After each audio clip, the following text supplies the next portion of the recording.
Welcome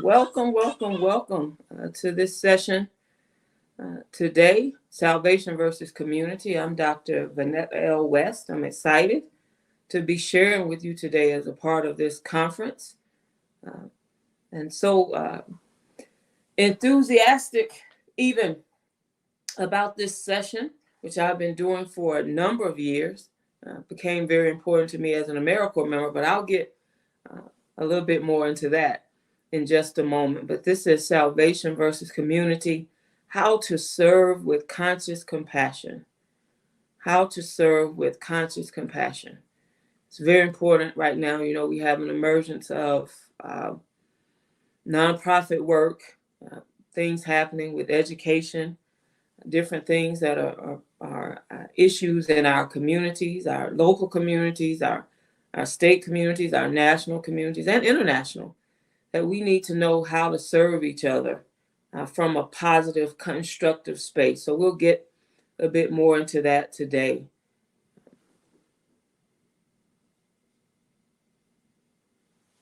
This is what this is about. Often people position service as a pathway to save. What if we served with an understanding that we are interconnected and that we should serve not to elevate our pride, but as a principle for community? This session is purposed to shift an individual or collective mentality from save the people to we are the people. From save the people to we are the people. So just as we prepare to get started and go more into that, are there any thoughts that anyone wants to share in our chat? We have a public chat room here as people are coming on. Any thoughts you want to share? When you saw the title, Salvation versus Community, what did you think? What did you think this session was about? I want to engage the chat. Share here.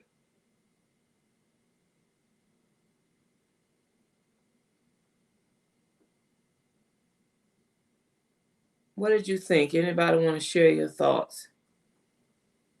Made me think of white saviorism. Yes, I think at the time I developed this, movies were out like Dangerous Minds, different movies that portrayed this idea to some extent. Great, content other than that, some of them, but conveyed this idea that in serving community, we were somehow saving community. You know, the photos that we would often see of Africa, which made us think Africa was a country versus a continent. And we would see these different photos of children. It made us think that every country in Africa, if we knew that there were countries there, looked just alike. But it created this idea for a lot of people that the only way to engage people in Africa or from Africa was through saving them. Everyone needed our saving for us to go help. So when I became an AmeriCorps member, I started to see that in a lot of situations, the poor, deficient people, that was the perception of them, needed us to rescue them from various situations and from their own communities, in fact. So what we want to discuss today is what's the best posture for serving? And how do we shift from, if we're venturing more into this idea of salvation, into this space of thinking community? We are the people. And we are the people. There's an interconnectedness that we should be guided by, that we should be intentional about.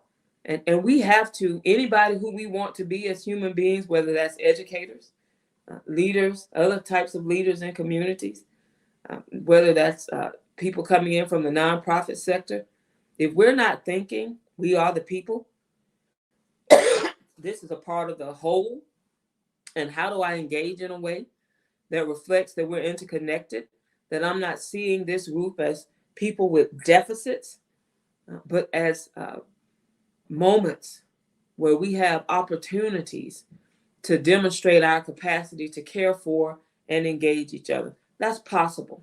I'll share with you in just a moment about a work that I'm doing in Liberia, West Africa, that reminds me every day that is possible. It's a bit more about me, what brings me here, why I'm at this conference presenting. I own a company called Go West Consulting.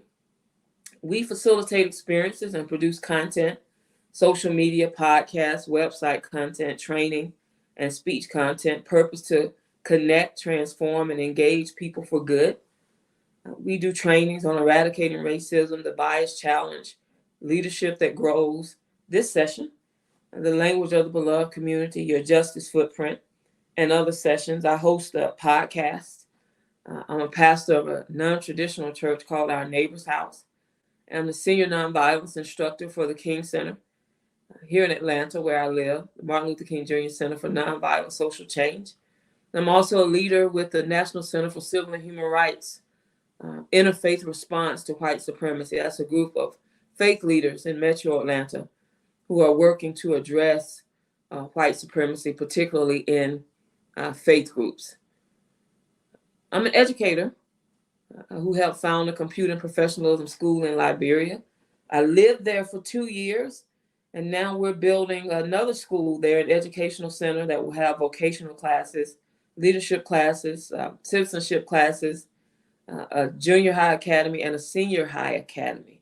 So when I say that about emerging from and evolving from the idea of saving, when I first went to Liberia, 2005, I mean, I had never experienced or seen some of the things that I saw there. Primarily, I found because I hadn't traveled to different places in the United States. Now I've discovered there's abject poverty all around us. It's just hidden to some extent. And when we don't venture and want to learn more and know more, we don't see it. So then we have this notion that we will have to go somewhere else to see poverty to the extent that there's sewage in the yard and things of that nature. That exists here in this nation too. What I found in Liberia more was limited opportunities. So I started to ask, instead of how can I save the people, how can I help to alleviate the limits on the opportunity? So I started to think about community and the people there, parents that love their children, but were born into their children were civil wars. And what do we do with that if we truly have a heart to support? So I started, language like support, because that makes you think, oh, there's already something great happening here. I just need to come along and support it. And that's how I think about this work that we would often call or think of or posture ourselves as saving. That is different than that. That shouldn't be the way I think of it. We are one, Sherry. Yes. The word salvation has a very important meaning for those of us that understand. Yes, Dora. Listen, I was in Liberia. A lot of different things happened for me there. There were people there who thought I was like a traditional missionary. And so in lieu of me bringing computer classes, they thought I was there to bring resources. And there's some of that. Sometimes people can't even hear you presenting opportunities to remove limitations until they have critical needs met. You wouldn't go into a community and children are hungry and you start talking to them about an issue or a problem and they're hungry. So you have to meet some critical needs, but we also can posture ourselves to say, hey, you're already brilliant. You're wonderful. You're powerful. You're phenomenal. Let us talk together. Let us reason together. So I want to tell you too, in Liberia, West Africa, and this is all a part of what I'm talking about in this session, I learned a lot about reasoning with and planning with the people so that it's not like I'm imposing upon them my values and what I think. And so one of the great things I learned is I may be able to help alleviate some of the limits on opportunity. And then I shouldn't feel like I'm the only one who can lead. So then we start to say, okay, there are Liberians here who can lead this. In the community we're serving, we should be looking around saying, hey, there are leaders here. Not leaders that I'm arrogant enough to think they won't be able to lead unless I cultivate it. But leaders here already in communities, already parents who will step up, already, different people who are seen as elders, different things that can happen in community. So that's just to share a bit about me and how I connect my own personal experience from being an AmeriCorps member to being a leader now, to building a school in Liberia, having lived there. How I know it's true. When we shift our mentality from salvation to community, we just start to see our interconnectedness. We grow in relationships with people. And that's important, Dr. Johnson.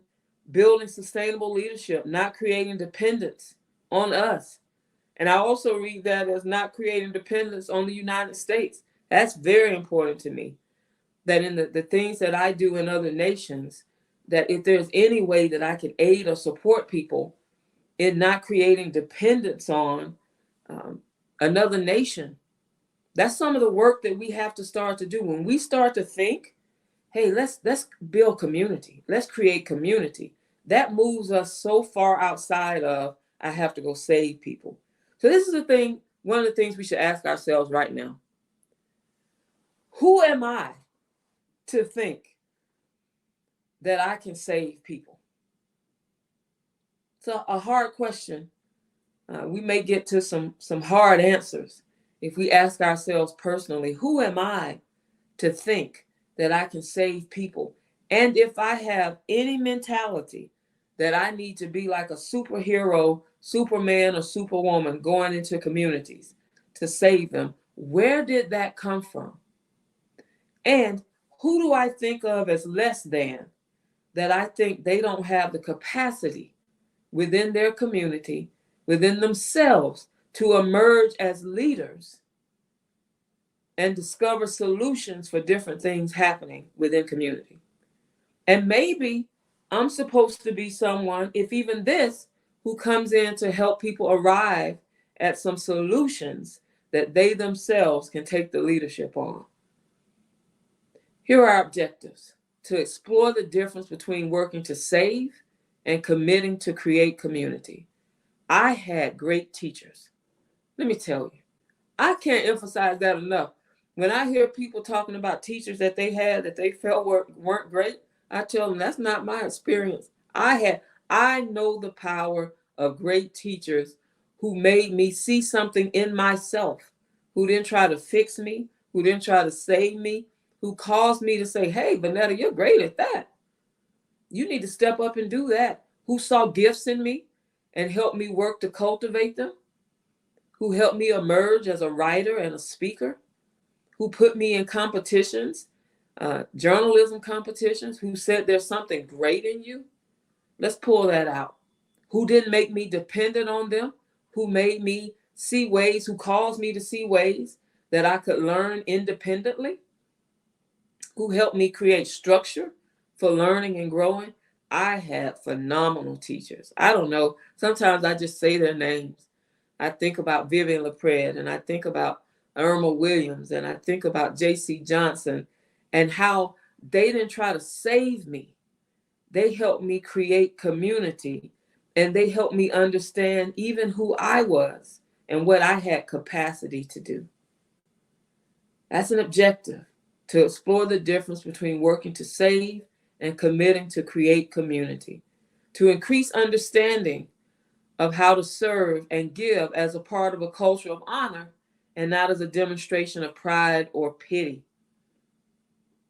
Pride or pity. I'm very conscious of that. I try to be even more so, particularly when I visit nations in Africa, that I'm not visiting from a place of pride, I'm better than, or a place of pity. You're in such a terrible condition that I pity you. I try to come postured just as a person and a community member who, as Henri Nouwen said, a key part of community is being able to sit with each other in prosperity or in poverty. So then I would ask this question as we look at this objective: are we able to sit with people in community and have moments where we don't try to fix and we don't try to pity? We're not coming from a place of pride, but I'm going to sit with you in this. There are communities in Metro Atlanta that I have just learned to go and sit with community. I learned that in Liberia too. to go, people would invite us to dinner, and I would go sit in homes that were here would be considered substandard. And I would eat on these cement benches in homes and to sit with community and to hear stories from parents and from teachers and not be sitting there thinking, how do I fix this? But to really just be listening. Because in the listening, we start to develop how we grow as givers, servant leaders, and global comprehensive thinkers. That's objective 3, to examine how to grow as givers, servant leaders, and global comprehensive thinkers. And then this is objective 4, to explore gracious learning and serving. We need some more of this. We need some more, gracious learning spaces. I'm grateful to Dr. Johnson and the team who pulled this conference together. When I looked at the lineup of conversations and sessions, I said, wow, these are things we need to be talking about. Some people would say we just need to dig totally into the work, and then others would say we need to dig totally into the thinking behind the work. But there's a balance of both here, where we're both talking about how we think and we're talking about the work. And they merge, they go together. It's so important that we see when we create spaces like this, we start to learn and examine how we're engaging youth, excuse me, how we're engaging parents, how we're engaging communities, and our posture. Because people know when we see them as projects. People know.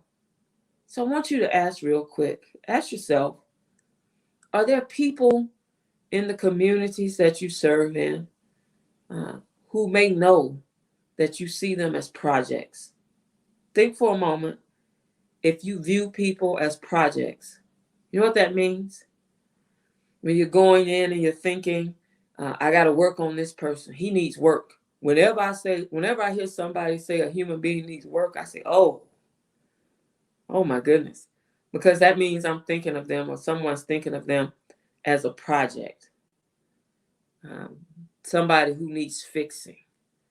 Not as someone who evolves as we've had the opportunity to evolve. Yes, in relationships too. Yes. Dora, yes, usually salvation is contextualized as referring to the soul. But in this session, it's about that, plus the idea that people need saving, period. That were it not for us, they wouldn't be able to make it. I've had people talk to me like that. If I wasn't around, you wouldn't have been the person that you are.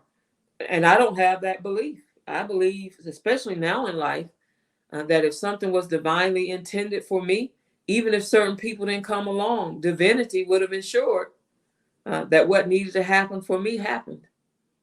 I believe that about communities, that we are faced with these powerful opportunities to venture into and sit with communities and to grow with communities and to bring whatever we bring that's positive, and to hear what's positive from communities without thinking I have to save.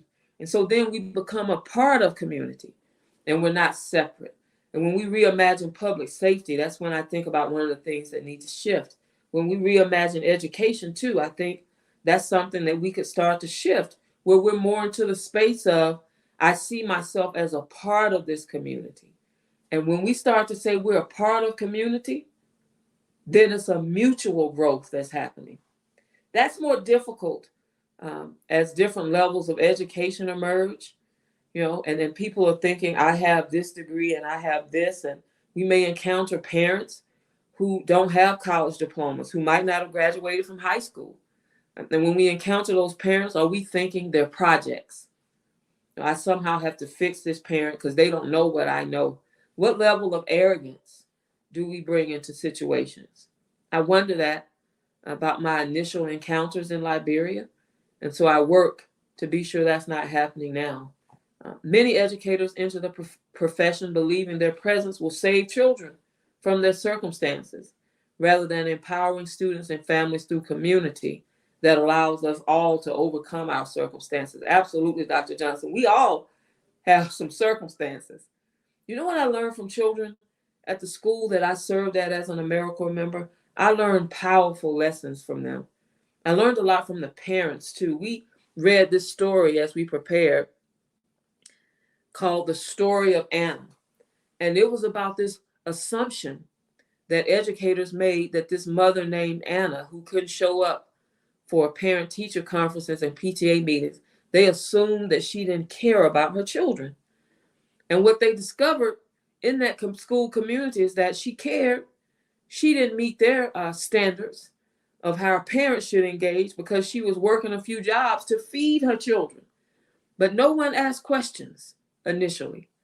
And so there was a lot of judgment and a lot of assumptions that we need to save the children of Anna. And so we studied that story, and I began to compare it to what I was seeing in the community I was serving. And I said, wow, I made a lot of assumptions. Let me shift that. So when we think about this concept, salvation versus community, there are 3 words here I want you to think about. We'll get to them in a moment. Oh, I understand that, as I mentioned above, I do believe that we can build strong communities when good people come together. Dora, listen, I've been thinking about this phrase resilient. And I think, wow, that's great that we're helping to build resilient communities. But what if beyond resilience, there's thriving?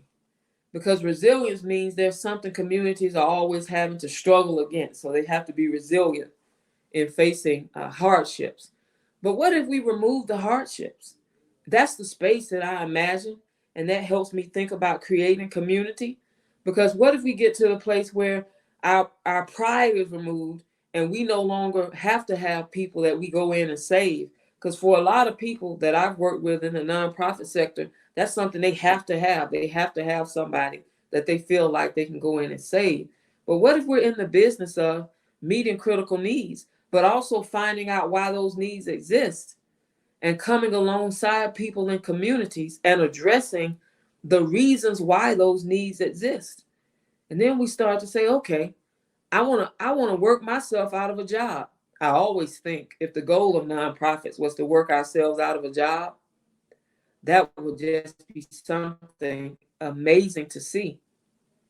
Amazing to see. Because that would mean we would not be working to get grants to address homelessness. We would be working to get grants to end homelessness. And that's a different space. So I'm not building resilient creators. That's, when we're in schools, when we're thinking as educators, are we thinking about the possibility that we can come alongside communities and this won't even exist 50 years from now? That's right, Dr. Johnson. Removing the hardships. True equity and access and opportunity. Equity matters. I just saw a brochure from a district with a program called Parent University. Yes. Those are the things that we may often think, is that what we want to do? But we have to balance. Dr. King phrased it this way. He said, true compassion is more than flinging a coin at a beggar. True compassion is getting rid of the edifices that created the beggar. It's that space where we say, I don't need to be in a position where I feel good about myself for going in thinking I can save people. I don't even think people should be dealing with these problems. I believe we can work together to eradicate this barrier to people coming out of poverty. But I also know it's arrogant of me to think I can come up with the solutions of that without the people. That's what things like gentrification do. Instead of eradicating poverty, they start to eradicate people grappling with poverty. And think about that for a moment. Think about the difference between eradicating an issue and eradicating the people who are grappling with the issue. It's a challenge here in Metro Atlanta. I've been challenging communities, telling them, the goal of creating community shouldn't be to get rid of people who are dealing with poverty. No, we can't get rid of people. But what do we do with this issue? What do we do with it? This philosophy that I subscribe to, the third principle is Nonviolence seeks to defeat injustice and not people. And so often in our work, we're unable to focus on the issues because we're concerned about getting rid of people. We might not frame it that way, but that's really what we're thinking. How do we get some different parents in here? I talk to some fellow pastors, and they're building churches based on demographics, not on, serving community, but how do we build in places where people will tithe? How do we build in places where we can be postured to be seen as a church that came in to save versus a place that came in, or a community that came in to be a part of community? And there's a difference. So wherever we're at in education, whatever sphere of influence we're in, this is key. Some have to change their mentality of what's in it for me. Yes. Salvation versus community. This shift requires awareness, intentionality, and work. There's a work that we have to be committed to doing internally and externally. When I lived in Liberia, there were some young men that would come by and they would shake my hand. And they would shake my hand and they would come back and they'd look in their hand for money. And they said, "Oh, the old school missionaries, whenever we shake their hand, they leave some money in our hands." And I told them, "I never told you I was a missionary. I never said that. But secondly, I got some computer classes. I have some resume writing classes. I have some workshops, and some of them will start to tell me, I don't think I can do that. I don't believe I can do that." Then this is key about salvation versus community. One of the things that we do when we want to create community is that we remind people of what's in them, not what's in us that they need to cling to. That's one of my challenges as a faith leader too, to get people to the place to help them see they don't need to be dependent on me. They don't need me to pray. They don't need me to study. Once I guide in a gathering, we can do that at home. But what if we don't see that and we start to create this dependence on ourselves as educators and otherwise, where people don't believe they can do it unless they're in our presence? That shouldn't be the case, not even for a mentor. My role as a mentor is to persuade people that even if I'm not there, if we walk through something together, you can do that. If I'm coming into a community as an educator, one of my goals should be, if we're walking through this together, when we're not together, you can do it. You can do it. I shouldn't make people feel like they can't do something unless I'm there. You know what that is? That's salvation. Salvation, in this sense, highlights deficits. I want us to let that resonate with us for a moment. Think about how the notion that we as human beings have to come in to save other human beings, it highlights deficits. It reminds people of what they're not, instead of reminding people of who they are and of their potential and their possibility. Highlights deficits. Diminishes value. If I think I have to go in to save a child or save community, then I am undervaluing that child. We might not think of it that way, but you think about these superhero movies. You watch these movies, when somebody has to come in and save, there's a deficit somewhere. And listen, and often we're watching those movies thinking, that's a horrible decision. Why did you do that? That something terrible has happened and somebody's living so far below their capacity that an entire movie highlights deficits, diminishes values. You can't get out of this unless Kal-El comes from planet Krypton, and he helps you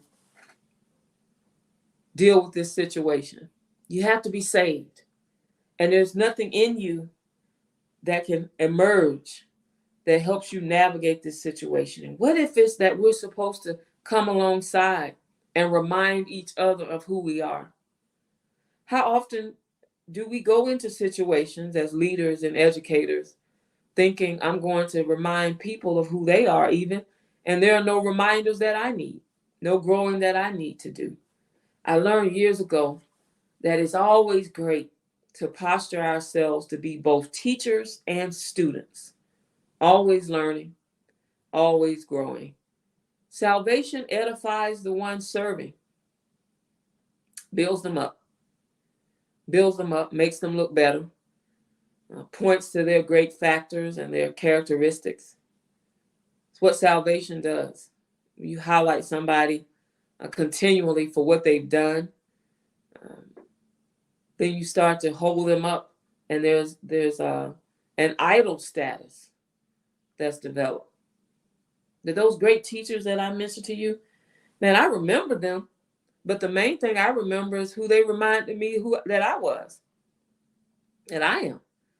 Not that, they were so great that I put them up as idols, but they let me know how great I was. It's because it was about community. Salvation rejects sustainable change. It just does.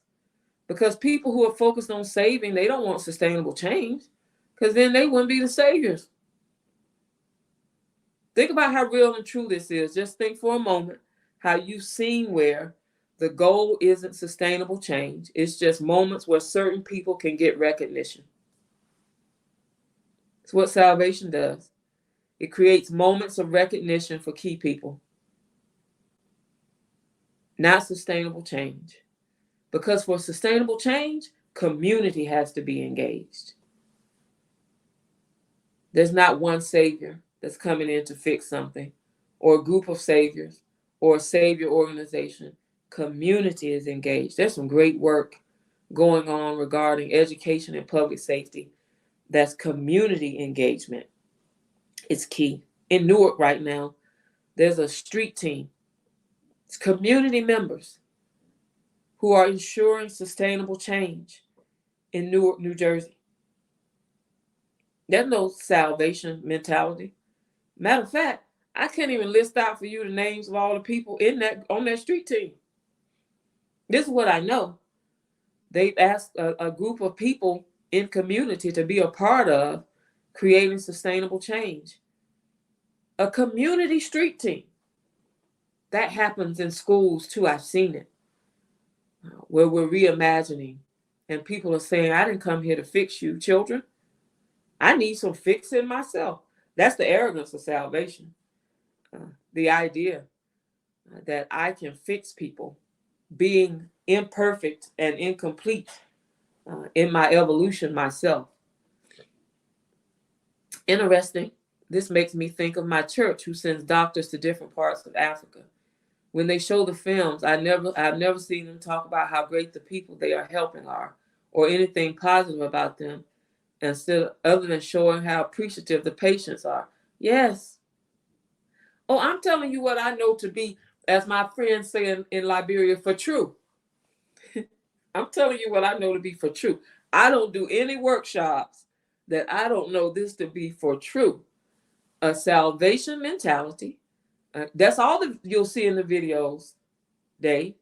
That's all you'll see in the videos. Appreciation for the people who came in to save versus people who had the opportunity to engage communities and lend support and services, saying these are great people already. I didn't come in here to make people great. These are great people, children, already brilliant. Now, I don't know more brilliant people than children. My nieces and my nephew, listen, I'm trying to figure out, where are they getting this from? Were they born with some of this?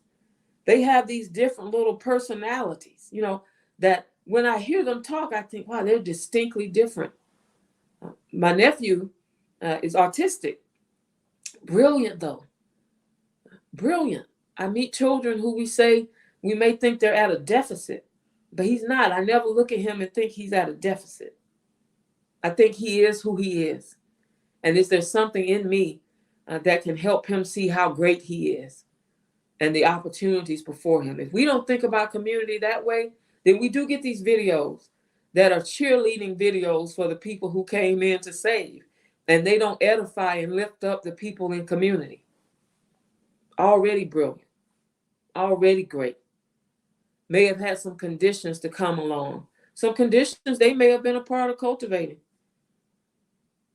That doesn't even matter when you get to the place where you say, hey, let me come alongside you and sit in community.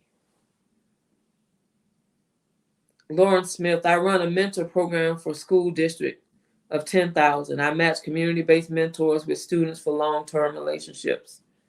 The best relationships are the ones where the mentor walks alongside, not in front of the mentee. Very important. We stress over and over that mentors are not there to save or fix their mentee, but rather to celebrate mentees where they are. Unfortunately, this doesn't always happen. I understand, I get that. But often, Lauren, that's people's expectation. When they ask me to be their mentor, I'm like, no, that's not. I ask them to define what they mean. And they start to tell me, I want to look at your examples of success and see the great things you do. I say, no, I don't do that.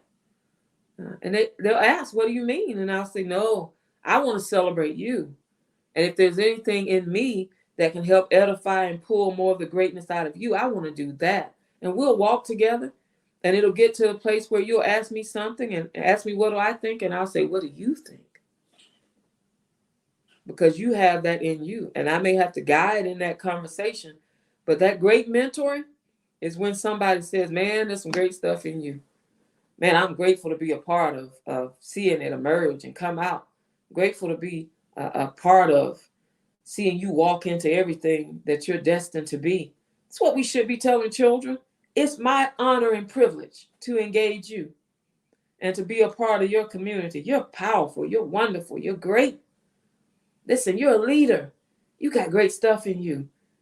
Let's work together to pull it out, to get it out, Salvation also elevates the issue. It doesn't focus on the greatness of the people. So salvation continually reminds the people of the issue versus saying you have the power and potential to address and eradicate this issue. You may have to have some different resources and people come alongside you, but the thinking is there. We can think through this. We can process it. So then it hinders issue eradication. Why? It rejects sustainable change. It has to hinder eradicating the issue. The goal of salvation isn't to get rid of the issue. Not in this sense. I don't want you sitting there thinking if you have of a faith practice or belief that that's what we're talking about. This is truly about what happens in community, what happens in schools, what happens in neighborhoods, what happens when we go into neighborhoods and don't even ask permission to do certain things that fundamentally affect communities. There's a community here in Metro Atlanta, great people, some issues around crime and some other things happening, poverty within the community, great people. And the school in that community wanted to do some things in the community. The organization I was working with for several years here in Atlanta, we were talking about doing some things in that community. And I said, I think we need to ask permission. Does the community even want this? Now, that's a question. That's the other thing about salvation. It doesn't even ask sometimes, do people want this in the community? So we went into the community and we started to ask questions and meet with people. I mean, we sat on porches. There was a family there that basically ran the community. So we sat and we found out there was a mother in that family. There wasn't much going to happen in that community if that mother didn't want it to happen. And the mother was, she took a hard line with us. She's like, what do you want to do? What are you trying to do? First, she was surprised that anybody had shown up at her home to ask questions. But we were wholly invested in discovery. When I say that, I mean sometimes, for whatever reason, this has been true with me at some points in my life, I haven't discovered yet who I could be or the great things I could do. So it made me, when I think about that word, I think, man, what if a large part of who we are as leaders and as educators is discovery? Discovering things about ourselves and helping other people discover too. There's a difference between salvation and discovery. Think about these words. So think about what salvation does. Think about getting invitations. Think about who should be engaged in community. That's everybody. But what are the kind of facets of engagement that we should consider? How do we become a part of community? How do we create community? This is what community does.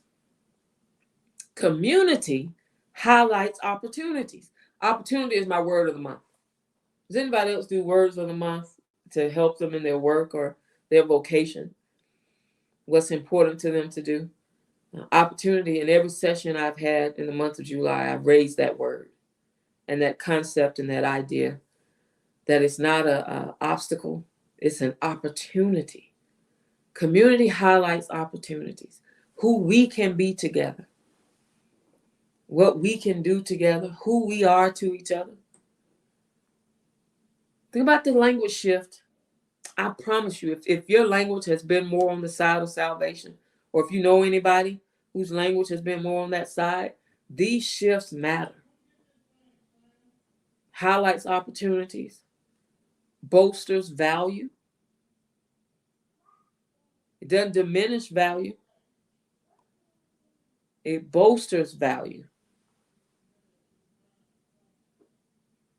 Makes people consider how great they are. Reminds people of the greatness of nations and communities. I'm always challenging people about notions about Africa and this phrase about African nations and other nations, third world. I think about how that diminishes value, how it perpetuates the idea of less than, how it makes people believe that these folks need us to come in and rescue them. I'm not talking about serving people. I'm not talking about doing the neighborly thing and helping when there's poverty and famine. Those are things we should do. But this is the important question. If we're engaged even as a nation in creating community, then how does that affect how we even do those things? How would we help other nations if we feel we should do that, create infrastructure so that they don't need help with the same things 10 years from now? Community edifies the people served. It edifies the people served. It reminds them of how great they are. Builds them up. Builds them up. When I share with people in Liberia what I believe this educational center will do, I talk to them, I say, this is not a building. This is a space where if you want the opportunity, it can help you build things in your life. It can build things in you. Edifies the people. Community embraces sustainable change. It says, listen, I don't even think this issue should be here 15 years from now, 20 years from now. This is not about me. I don't want to have to, I'm not trying to be a hero who you celebrate every year because I come in to save in some way. Let's dig into this. Let's get rid of this. If children can't read, what do we need to put in place that will cause this not to be a problem in this community? If there are parents in the community who can't read, how do we shift that? And again, are the parents letting us know how to shift that? Are the parents letting us know how to shift that? Do they want to shift it? Community elevates the people. It elevates the spirit of the people. Man, it's something energetic when communities come together and there's not one or two people that are being highlighted as saviors, but everybody's saying, hey, we're working to get this done. You may have leadership, but that's different. Leader doesn't equal savior. Leader, in its truest sense, is somebody who says, hey, I'm just a person with skill sets and knowledge and influence. And ideally, 10 years from now, the type of leadership I'm providing now won't be needed here in this community. Community cultivates issue eradication. It does. Community has everyone thinking, what do we do with this? How do we have sustainable change? And if there's an issue in our community, what do we do with it? What do we do with it? That's why there's that street team in Newark. That's why there are teams in different schools across this nation. Teachers who, even though it's not a part of their job and they're not getting paid for it, are coming together saying, hey, there's an issue in this community. Let's build some teams. We need parents here, different members of community. And they may have people telling them, oh, the parents can't be involved in this. They're not educated enough. And some of those teachers are saying, say what? We can't do this without parents. No, we can't do this without the small businesses in the community. So they're pulling from different people and different organizations in the community, and they're creating something special. Because then what you have is a group of people who say, we ain't come to say, if they don't remember my name 20 years from now, that's good. But we want to eradicate these issues. We want to eradicate these issues. If we have 50% of the children in this school who don't eat unless they come to school, then the school should be looking, saying, wow, what's happening with that? Because hungry children, more than likely, aren't learning children. Hungry children aren't learning children. And more than that, we just should be concerned about children not eating. Shouldn't be a matter of they can't learn well in classrooms. But they're not eating. They're misbehaving because they're hungry, and that's impacting the learning space, but they're hungry. So if there are teams thinking, parents can share what's happening with that, and we can eradicate issues. That's what community does. Highlights opportunities, bolsters value, edifies the people served, embraces sustainable change, elevates the people, cultivates issue education. I want to pause for a moment and ask, are there any questions or comments? Anything you want to share based off what I just shared? Any thoughts you're having that you just want to put in the chat room?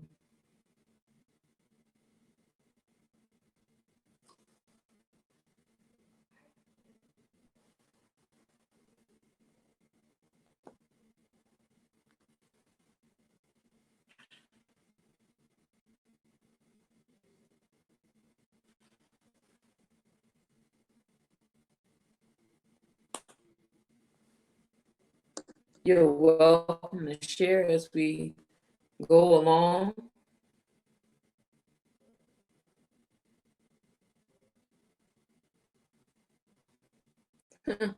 This is so illuminating and answers so many questions. Good. That's great.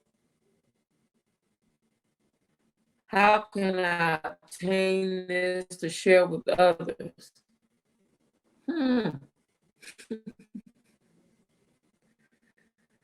Dr. Johnson shared my website. Dr. Johnson, if you're still on, I want to check to see if have Stephanie about how we show up to love and engage community, to how we show up and to love and engage children, to our language.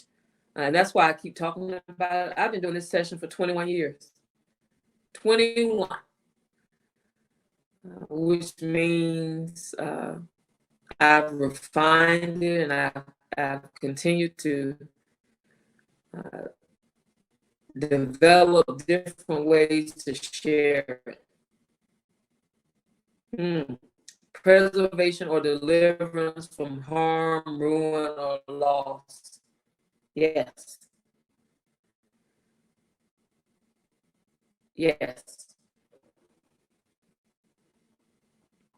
Which in and of itself, Ray, is probably not a bad thing. But the notion that people need us to do that is where the problem comes in. Versus saying, hey, there can be a spirit of a galvanized spirit of salvation, if that needs to happen in community, from the community. But it's when people who are coming from the outside, civil rights, unless he was invited, sometimes that can't happen with us because we see things happening, and we're in communities because we're teachers, we're doing something of some sort in communities. But that just gives an idea of when the most powerful things happen is when we start to talk to communities and we become a part of community. Without community, there is no salvation. I agree, Ray. I love how you put clear language to what I experienced in community.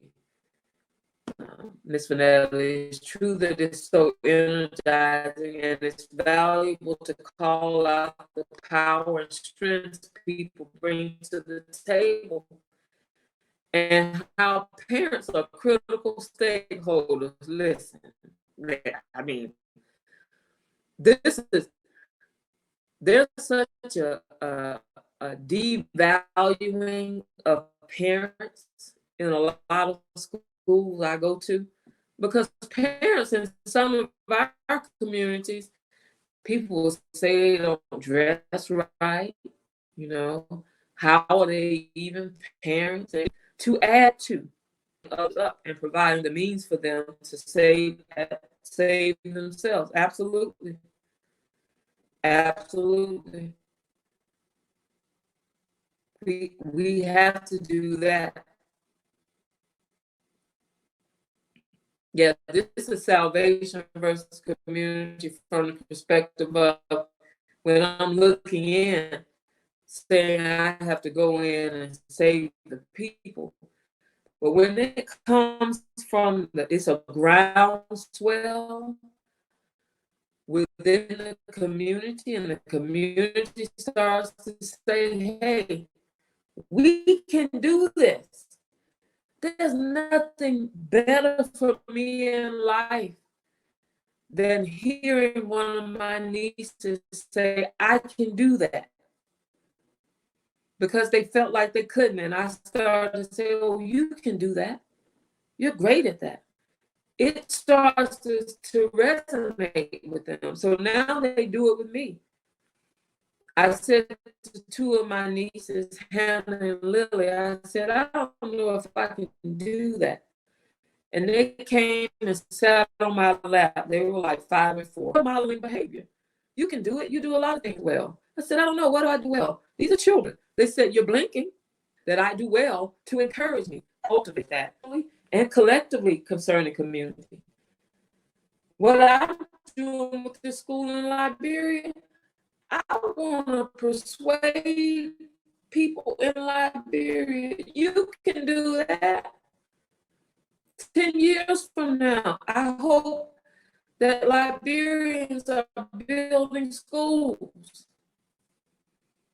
that there have been classes that teach how to write grants and how to get funding.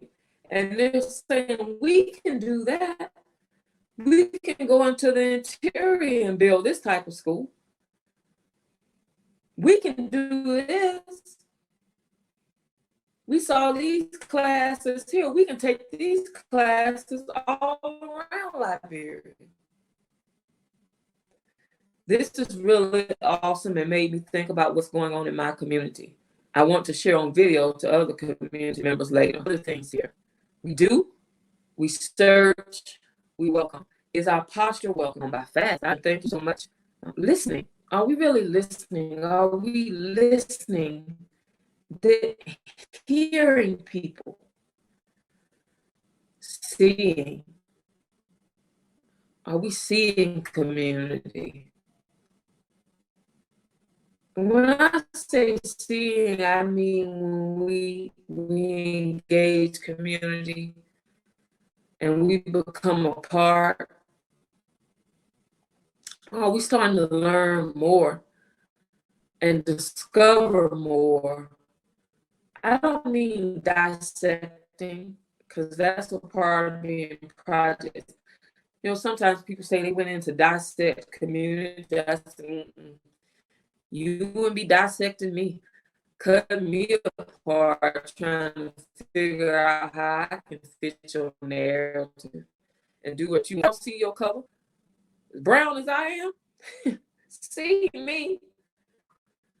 Love me, love where I come from. That's what we can do for children. I see you. That's what we can do for parents. I see you fully. I love you fully. This is why global comprehensive learning matters. And I inserted this slide because I think this is important to understanding the difference between salvation and community. We've been fed some lies about what's going on around the world, things that cause us to believe that there are countries, communities who are substandard. And I don't mean that in just financial ways, biases, prejudices. Global comprehensive learning matters as educators. Even if you're saying I'm only going to educate for the rest of my life, it's a learning causes motivated courage, and that we have, in terms of my thinking all the time, that I have deliberate discontent. I always know there's something else I need to be learning, some truths I need to gather about people around the globe. And that helps me to approach this concept of salvation versus empowerment.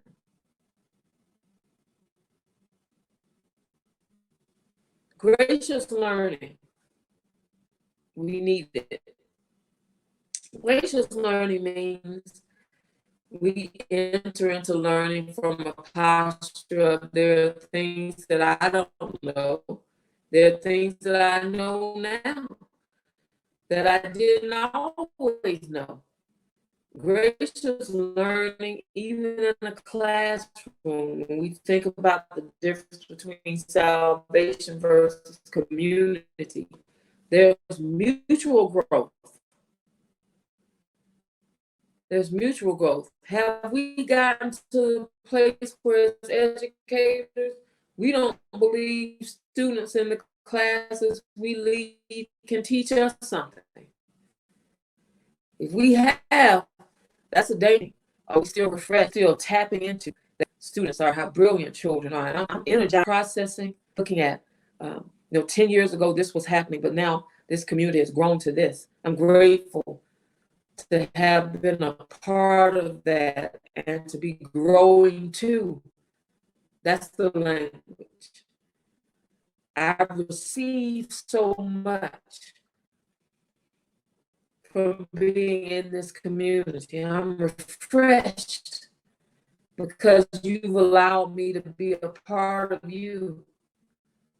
And we're all processing, participating, and making progress together. It wasn't me, it was us. We are the people.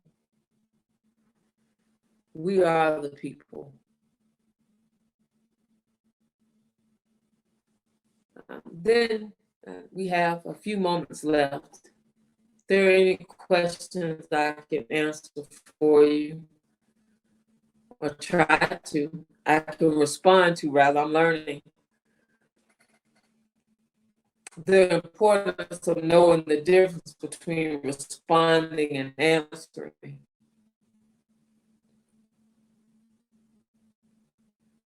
Are there any questions or comments you want to share as we close out the session? Thank you again. Back. I'll remain on for a few minutes in case any other comments pop up there. I want to be able to see them. I like the chat room.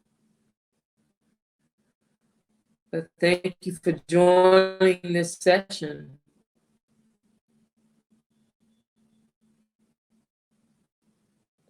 Hopefully, I have another session coming up at 2:30, creating cultures of honor, 2:30 my time, Eastern time. So I may see some of you all engage, some of you a bit later.